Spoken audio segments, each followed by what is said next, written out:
बाबा साहब इस पूरे मोमेंट को हिम्मत दे रहे हैं और जिस मोमेंट को बाबा साहब ताकत दे रहे हो या जिस मोमेंट को बहुजन संकल्पना के लोग ताकत दे रहे हैं वो मोमेंट हारेगी नहीं। जो आदमी धर्म को नहीं मानता है क्या उसको जीने का हक नहीं हो? जैसे आदिवासी समाज है, आदिवासी समाज के एक अच्छा खासा पॉपुलेशन है जो धर्म को नहीं मानता, जो प्रकृति को अपना सब कुछ मानता है, जो बुद्धिज्म का।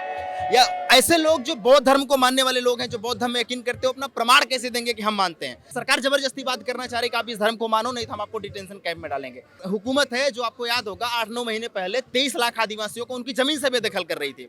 आज मुस्लिमों को उनकी जमीन से, उनके देश से बेदखल कर रही है। यहाँ पर जो लोग बाबा साहब को मानने वाले लोग हैं या जो फिर जो बहुजन लीजेंड्स हैं, जो लोग उनको एक एज ए प्रतीक के रूप में यहाँ पर उनको लेके साथ में संघर्ष कर रहे हैं, ये इस बात का गवाह है जो ये साबित करना चाहता है कि पूरे मोमेंट के साथ बाबा साहब खड़े हुए हैं या बाबा साहब इस पूरे मोमेंट को हिम्मत दे रहे हैं। और जिस मोमेंट को बाबा साहब ताकत दे रहे हो या जिस मोमेंट को बहुजन संकल्पना के लोग ताकत दे रहे हैं वो मोमेंट हारेगी नहीं।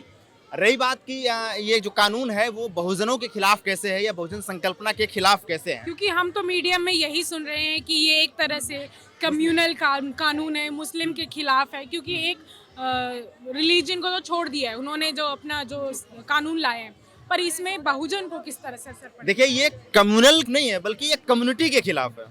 कम्युनिटी मतलब बहुजन कम्युनिटी के खिलाफ है, इसलिए खिलाफ है। छोटा सा चीज समझिएगा, ये कानून ये कहता है कि जो बौद्ध नहीं है, जो क्या नाम है कि हिंदू नहीं है, या एक मुस्लिम को टारगेट करता है कि उनको सिवाय बाकी सबको नागरिकता दी जाएगी, जो लोग बौद्ध हैं, जो लोग जैन हैं, जो लोग सिख हैं, जो हिंदू हैं वगैरह वगैरह। एक बात मानिए, जो आदमी धर्म को नहीं मानता है क्या उसको जीने का हक नहीं हो? जैसे आदिवासी समाज है, आदिवासी समाज के एक अच्छा खासा पॉपुलेशन है जो धर्म को नहीं मानता, जो प्रकृति को अपना सब कुछ मानता है, जो बुद्धिज्म का।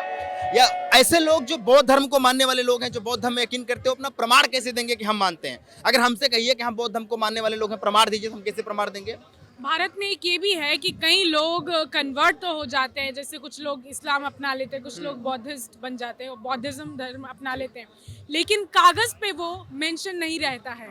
कागज़ पे शायद उसी तरह से उनके कई लोग मतलब पूछा ही नहीं जाता है, हिंदू ही टिक हो जाता है, तो उनके साथ किस तरह से आपने जैसे देखा होगा जब आप कोई फॉर्म भरते हैं तो उसमें क्वेश्चन मार्क में आता है हिंदू या फिर अदर कर देता है ना, ऑप्शन ही नहीं देता है। सवाल यह है कि धर्म का सर्टिफिकेट बनता ही नहीं इस देश में। जो हिंदू हैं उनका कौन सा, ब्राह्मण का कौन सा सर्टिफिकेट लेके आया है कोई हिंदू है? धर्म का सर्टिफिकेट नहीं बनता इस देश में।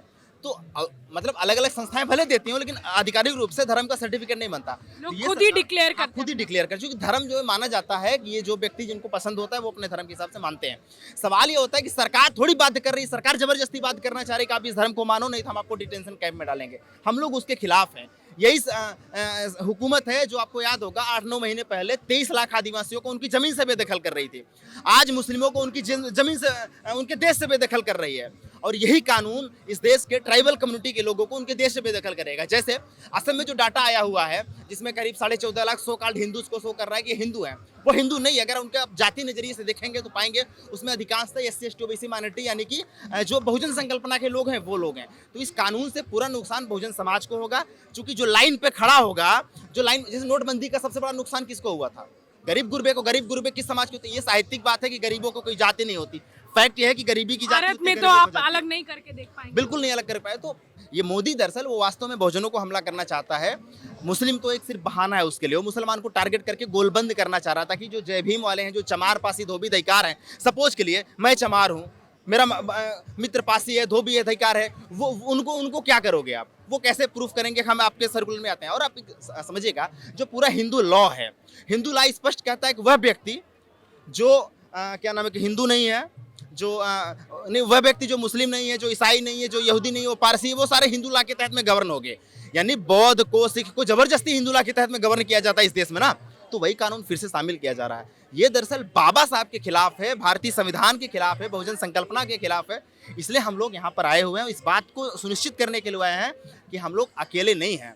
इस पूरे मोमेंट को बाबा साहब ताकत दे रहे हैं। हमारे लोग जो बाबा साहब को लेकर के, बाबा साहब को एक प्रतीक के रूप में संघर्ष कर रहे हैं, वो इस बात का गवाह है कि बाबा साहब पूरे मोमेंट को ताकत दे रहे हैं।